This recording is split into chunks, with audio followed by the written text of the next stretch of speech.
fidèle à cet esprit de construire une aventure avec des gens pour surtout créer ensemble, c'est-à-dire inventer ensemble. Et c'est pas nous qui leur imposons une thématique, des textes, etc. C'est vraiment eux qui écrivent, et à partir de cette écriture qu'on va peut-être réaménager un petit peu, ou améliorer ou fluidifier, à partir de cette écriture, on a un spectacle qu'on répète ensemble. Voilà. Moi, à la base, je suis un grand timide. L'idée de faire du théâtre, ça semblait impossible. Mais quand on me l'a proposé, je me suis dit, c'est vrai qu'on dit souvent que les timides, ils arrivent à se soigner en faisant du théâtre. En fait, les exercices qu'on faisait au début, ils étaient vraiment simples. Ils permettaient de nous mettre en confiance, en fait. Donc, en fait, cet atelier, je pense qu'il a un côté thérapeutique. Je suis arrivée en septembre 2024 au Théâtre de l'Iris, donc en tant que chargée d'action culturelle.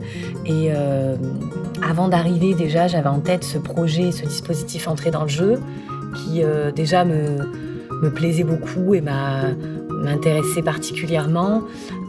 Allier le social à la culture, au théâtre, pour moi, c'est évident.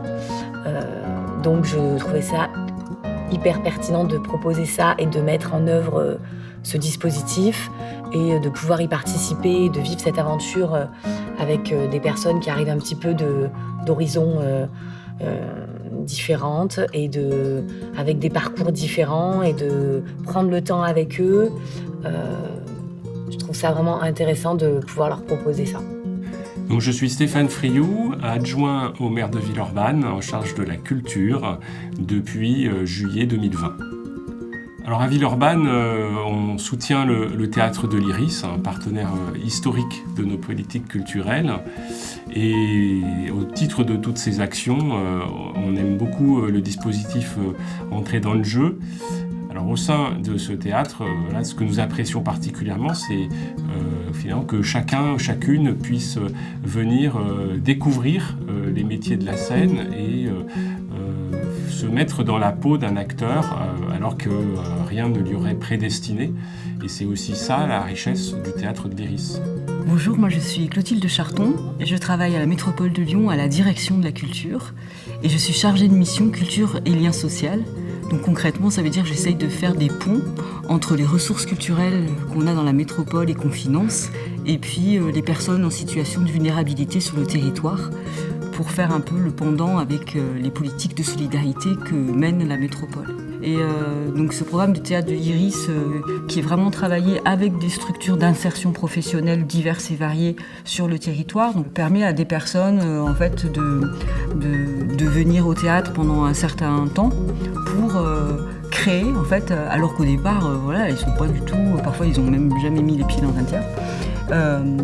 Pour créer quelque chose ensemble qui va être restitué au public, et c'est vraiment leur parole avec un accompagnement professionnel qui est donné.